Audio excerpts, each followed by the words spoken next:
जी नमस्कार, मैं अजय वर्मा और आप देख रहे हैं न्यूज नशा।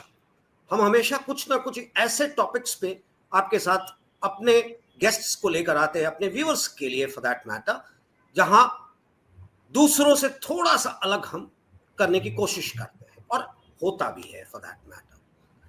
मैं आज महाराष्ट्र ले चलता हूं हम व्यूअर्स को, जहां हमारे साथ वरिष्ठ पत्रकार सुभाष जी हमारे साथ जुड़े हैं, जिनका सालों का एक्सपीरियंस हम आज कोशिश करेंगे निचोड़ने का कुछ मुद्दों पे।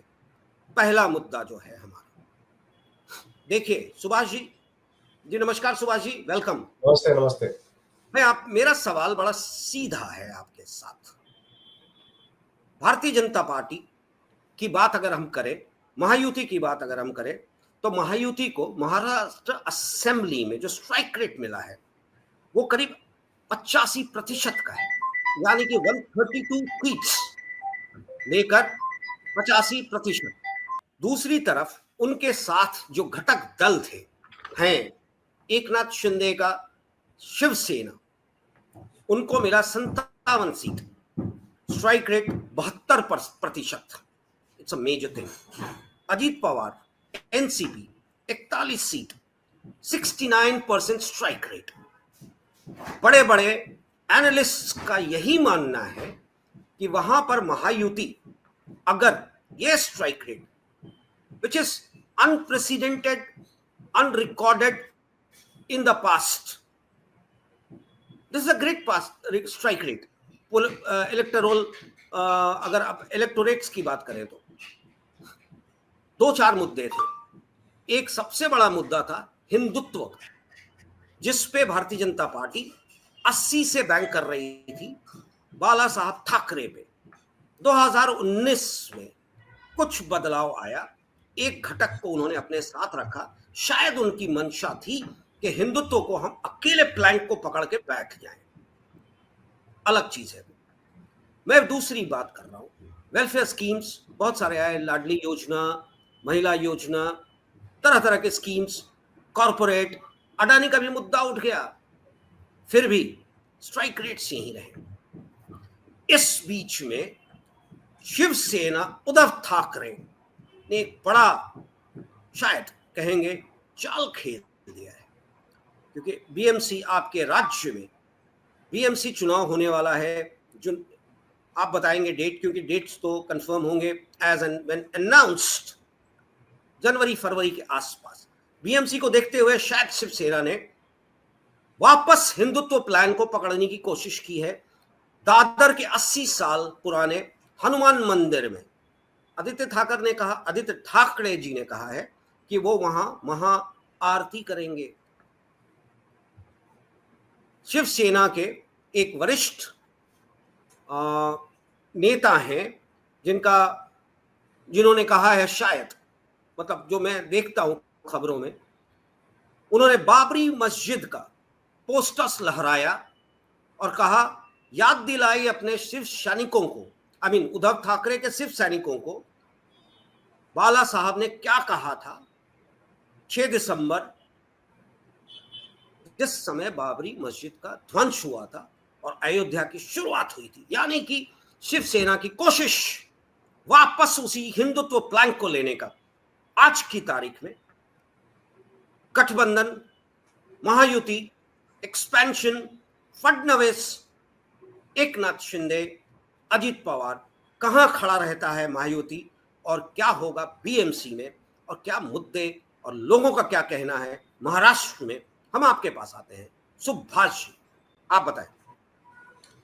देखिए, एक तो पहला आपने स्ट्राइक रेट के बारे में बताया कि महायुति का स्ट्राइक रेट जो है वो काफी ज्यादा रहा इस बार, और ये सबको चौंकाने वाला था, और सतह पर ऐसी कोई लहर दिख नहीं रही थी। मैं वेस्टर्न महाराष्ट्र और नॉर्थ महाराष्ट्र घूमा, मैं कोंकण के कुछ हिस्से में भी गया था, तो मुझे कोई ऐसी लहर दिखी नहीं जो 2014 में जब नरेंद्र मोदी प्रधानमंत्री बने थे, तो उसके बाद महाराष्ट्र में विधानसभा चुनाव हुए थे, उसमें ये लहर दिखी थी। लोग खुल के बोल रहे थे हम नरेंद्र मोदी इनको वोट देने वाले हैं, तो बीजेपी का भी नाम नहीं ले रहे थे, मोदी इनका नाम ले रहे थे। तो उस वक्त लोग खुल के बोल रहे थे। लेकिन इस बार सतह पे कोई ऐसा अगर इतना स्ट्राइक रेट है तो दिख नहीं रहा था। अब हो सकता है कि दिख नहीं रहा हो, लेकिन कई जो एनालिसिस करने वाले लोग हैं उनका कहना है कि जो चुनाव आयोग ने जो 7%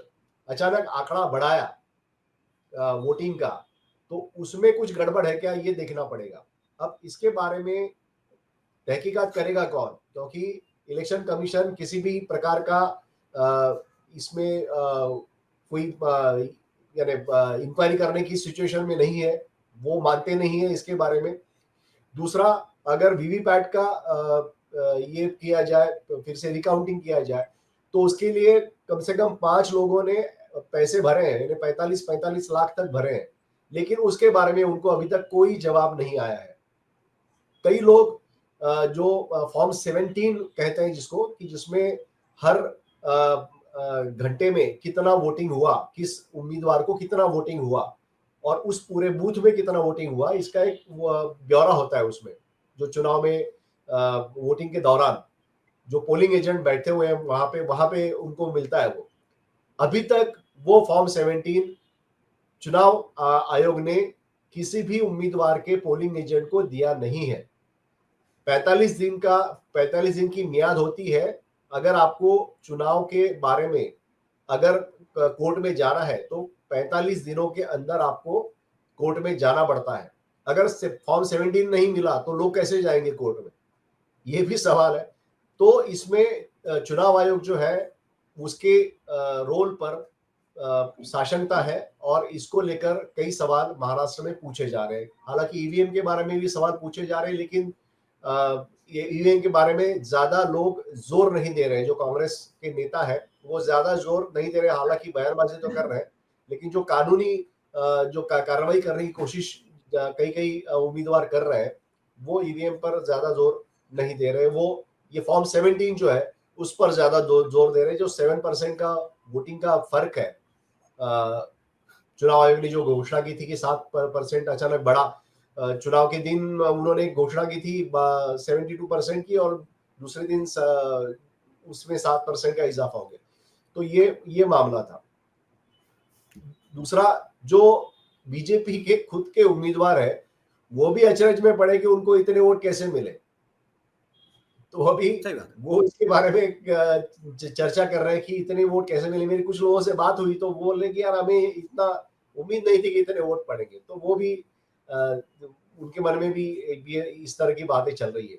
दूसरी बात आपने की कि बीएमसी का जो चुनाव है, तो बीएमसी का चुनाव उसमें शिवसेना ने पहले से तैयारी शुरू की है, क्योंकि उनको पता था कि विधानसभा के बाद तुरंत बीएमसी का चुनाव हो जाएगा और बीएमसी के साथ साथ जो बाकी महाराष्ट्र में तकरीबन 23 बड़ी महानगर पालिकाएं हैं उनका चुनाव होना बाकी है और लगभग 34 जिला पंचायत के चुनाव है वो चुनाव होने बाकी है। तो ये जो चुनाव है वो होने बाकी है, लेकिन उसमें कानूनी अड़ंगा है कि ये सारा मामला जो है कोर्ट में फंसा हुआ है और 22 जनवरी को उसमें सुप्रीम कोर्ट में इसकी सुनवाई होने वाली है। तो सुप्रीम कोर्ट सुनवाई में क्या कहता है इसके ऊपर डिपेंड है सारा, जो तारीख तय होना चुनाव की, तो ये तय होना वो उस वक्त पता हमें चलेगा, जनवरी के 22 तारीख के बाद। तीसरा आपने जो मुद्दा उठाया कि जो एक्सपांशन, कैबिनेट एक्सपांशन अब हुआ, तो कैबिनेट एक्सपांशन में हमने देखा कि एकनाथ शिंदे सरकार में जो 12 मंत्री थे उनको हटाया गया है। उसमें छगन भुजबल सबसे बड़ा नाम है, दिलीप वलसे पाटिल दूसरा बड़ा नाम है, तानाजी सावंत है, दीपक केसरकर है। तो ऐसे कई नेता है जो, और सुधीर मुनगंटीवार, वो सबसे बड़ा नाम बीजेपी में है, क्योंकि सुधीर मुनगंटीवार विदर्भ से आते हैं और नितिन गडकरी के पट्टे शिष्य कहे जाते हैं। हालांकि उनकी और देवेंद्र फडणवीस की बनती नहीं है, लेकिन वो नितिन गडकरी के खासम खास माने जाते हैं। तो उनको हटा देना मंत्रिमंडल से, ये बड़ी बात कही जा रही है। शायद उनको लॉलीपॉप दिया गया है कि उनको कहीं दूसरी जगह पे उनका पुनर्वसन किया जाएगा। छगन भुजबल को भी बोला जा रहा है कि आपको राज्यसभा में भेजा जाएगा वगैरह ये, लेकिन भुजबल नाराज। एक सेकंड सुभाष जी, मैं ये छगन भुजबल जी और जो आपने रेफरेंस दिया ना पटेल जी का, जो नितिन गडकरी के बहुत करीब है, आखिर उनको क्यों किनारे किया जा रहा है? क्या नितिन गडकरी से डरने के बाद फडणवीस के बारे में भी उनको पता है कि अगर ये आ जाते हैं तो फिर मुश्किल होगा केंद्र में उन दो नेताओं के लिए जो केंद्रीय भारतीय जनता पार्टी के नेतृत्व को किसी ना किसी तरीके से अपने हिसाब से चला रहे हैं? जी सुभाष जी, आप जो बोल रहे थे उस पर कंटिन्यू करें। देखिए, सुधीर मुनगंटीवार इनका ऐसा कद है, वो 7 बार एमएलए रह चुके हैं और विदर्भ में अगर देवेंद्र फडणवीस है तो उनकी टक्कर में जो नेता है वो सुधीर मुनगंटीवार है। तो ये देवेंद्र फडणवीस को भली भांति जानते हैं वो, और हमेशा देवेंद्र फडणवीस इनका एक रवैया रहा है कि जो उनको टक्कर देने वाला आदमी है उनको वो क्रिटिसाइज करते हैं, उनको राजनीतिक जीवन जो है उसमें वो अड़ंगा डालते हैं। और ये हमने पंकजा मुंडे के बारे में देखा, विनोद तावड़े के बारे में देखा, एकनाथ खड़से के बारे में देखा। हालांकि पंकजा मुंडे 10 साल के बाद मंत्रिमंडल में वापस आई है, लेकिन ये जो मामला है वो सबके सामने है। तो या ये इस पूरे मामले में हमें ये देखना पड़ेगा कि नितिन गडकरी इसमें अभी क्या स्टैंड लेते हैं, क्योंकि नितिन गडकरी का सबसे चहेता नेता सुधीर मुनगंटीवार है। वैसे में नितिन गडकरी क्या इसमें भूमिका लेते हैं ये देखना दिलचस्प होगा। छगन भुजबल ने तो बिल्कुल बगावत खड़ी कर दी है और उन्होंने आज उनकी वो वापस आ रहे हैं, वो विधानसभा अधिवेशन में हिस्सा नहीं ले रहे। वो अभी मुझे पता चला वो नागपुर से निकल गए हैं और आज वो नासिक पहुंच जाएंगे। उनके कार्यकर्ताओं ने एक बड़ी मीटिंग बुलाई उनके समर्थकों की और उसमें छगन भुजबल भाषण करेंगे, तो वो अपनी आगे की रणनीति है वो उसमें साफ जाहिर करेंगे। हालांकि छगन भुजबल को क्रिटिसाइज करना ये अजित पवार पर थोपा गया है, ऐसा मेरी जानकारी है। और उनको ये कहा गया है कि जो बड़े नेता है उनको आप दूर रखिए और जो नए लोग हैं उनको चांस दीजिए। लेकिन महाराष्ट्र में मराठा समाज के बाद माली समाज सबसे बड़ी कास्ट है और उसके नेता छगन भुजबल माने जाते हैं। और ऐसे में एक पूरे समाज को दुखी करना, ओबीसी समाज है उनको दुखी करना, ये बीजेपी कर रही है। जैसे बंजारी समाज जो पंकजा मुंडे का है उसको भी दुखी किया गया था पंकजा मुंडे को रिप्रेजेंटेशन न देते हुए। बाद में जब प्रेशर आया तो उनको एमएलसी बनाया गया और एमएलसी के बाद अभी उनको मंत्री बनाया गया। तो कास्ट पॉलिटिक्स में छगन भुजबल इनको कुछ ना कुछ उनको देना पड़ेगा, उनका पुनर्वसन करना पड़ेगा। लेकिन आज की तारीख में छगन भुजबल ये पूरी बगावत करने के मूड में है। अजय जी, यानी कि ये कहा जा सकता है कि केंद्र में बैठे दो बड़े चेहरे तीसरे चेहरे का उभार नहीं चाहते। उनकी मजबूरी थी देवेंद्र फडणवीस, उनकी मजबूरी है महाराष्ट्र में, मैं खास करके बात करूं नितिन गडकरी, बट वो तीसरा चेहरा वहां नहीं चाहते, पर्टिकुलरली कास्ट लाइन पे ओबीसी बीसी जो जातीय समीकरण के हिसाब से बात करें आप, तो इनको पता है कि अगर नया चेहरा उभरेगा तो इनके लिए केंद्र में मुश्किल होगा, क्योंकि महाराष्ट्र से ही राजनीति कहीं ना कहीं केंद्र का फिनेंशियली डील होता है। आपका क्या सोचना है इसमें? देखिए, एक तरह से देवेंद्र फडणवीस इनको खुली छूट देने वाली ये बात है, क्योंकि उनको जिस तरह से ये मंत्रिमंडल बनाया गया है उसमें बड़े नेता जो है वो उनको बाहर किया गया है। जैसे मैंने बताया 12 मंत्री पिछले सरकार के थे, उनको बाहर किया गया है और जूनियर्स को ज्यादा तवज्जो दिया जा रहा है। हालांकि इसका मतलब है कि देवेंद्र फडणवीस को इनसे डील करने में बहुत आसानी होगी, क्योंकि सीनियर लोग होते हैं तो पूछते हैं कि भैया ये क्यों हो रहा है, वो क्यों हो रहा है। अब इनको रोकने वाला कोई नहीं होगा।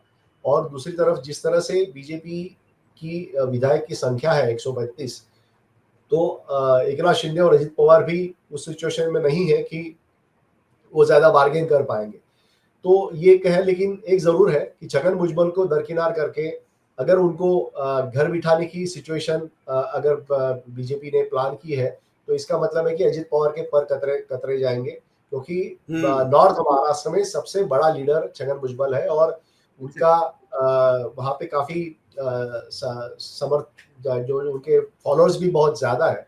और इसलिए कोई भी पार्टी एक बड़ा नेता होता है तो वो पार्टी को एक मजबूती वहां पे देता है। तो नॉर्थ महाराष्ट्र में अगर एक ताकत खत्म कर दी जाती है अजित पवार की, तो इसका मतलब है अजित पवार के पद कतरने के का काम जो है वो शुरू हो गया है। और इसका अंतिम जो हमें परिणाम होगा तो 2029 में पता चल जाएगा कि वहां पे कितना अजित पवार तब तक रहेंगे नहीं रहेंगे, या उनको दरकिनार किया जाएगा, जैसे बीजेपी हमेशा अपने साथियों को उनको उनको खत्म करती है, उस तरह का ये माहौल होगा, ये देखना पड़ेगा। लेकिन एक जरूर है कि छगन भुजबल के नाते एक मैसेज दिया है बीजेपी ने दिया है कि हमारी ही स्तुति बोलेगी। और आप हमसे जुड़े रहने के लिए सब्सक्राइब करें YouTube पर, फॉलो करें Twitter पर और लाइक करें Facebook पर। और ज्यादा जानकारी के लिए आपको टाइप करना होगा सिर्फ न्यूज़ नशा।